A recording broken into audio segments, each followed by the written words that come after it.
I told my husband, I was like, he actually had to tell me what time to leave this morning because I was so convinced that, you go and you lose at all these things. So, and that it's not bad to lose. It's wonderful to be here. But I have to tell you, the last time I was in an environment like this was back. I used to do pageants, and I was first runner-up to Miss Kansas. Which, if you've ever seen anybody in a pageant and you're first runner-up, they have the person who's going to win and the person who's going to lose, and you're standing there holding your hands and you're looking and you're hoping and your heart's thumping.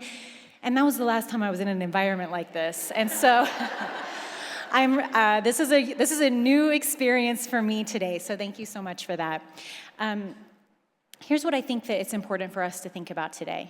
We have 2 weeks until we have a really important election, and I think that every 4 years we have a really important election, and every 4 years they say it's going to be the most important election of all time, right? And this might be one of the most important elections of our lifetime. But here's what I want to share with you today. When I was a kid, I didn't know any, we grew up in very humble beginnings, a really humble environment in rural Kansas on a farm in the middle of a field. You get the picture. And I didn't know doctors, I didn't know lawyers, I didn't know some of the fancy kind of folks who are here today. And honestly, even who I get to hang out with sometimes, they're kind of fancy people. But when everybody asked me, and I think all of us can relate when we were kids, everybody always asked, what do you want to be when you grow up? And these days, I said I wanted to be a doctor or a lawyer, and thank goodness I'm not a doctor because I can't memorize anything.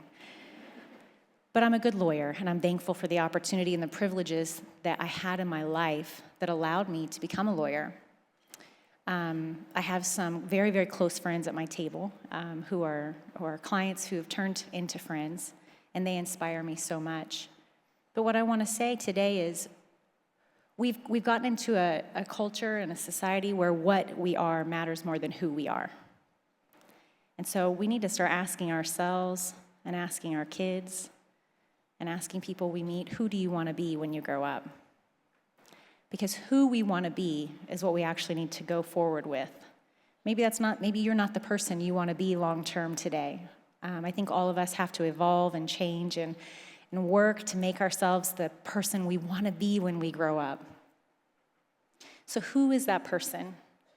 For me, that person is someone who is empathetic, always seeking to understand, someone who believes in the wonder and the magic of the universe, and that the problems that we have today really might have a solution, not in my kid's lifetime, but maybe in my own lifetime.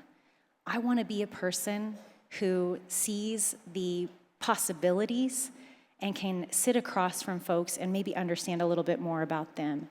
And my ask of you is that as an advocate for immigrants, as an advocate for a demographic of people who built the very fiber of our amazing country, it's a really misunderstood community. And so my ask of you is that when you grow up, maybe the who that you will be a little bit, you'll borrow a little bit from what I have today. And that's to seek to understand a little bit more. Have dinner with people who don't have the same views as you. It challenges us, it helps us grow, and it makes us grow into someone who we're happy that at the end of our life we are. Thank you so much.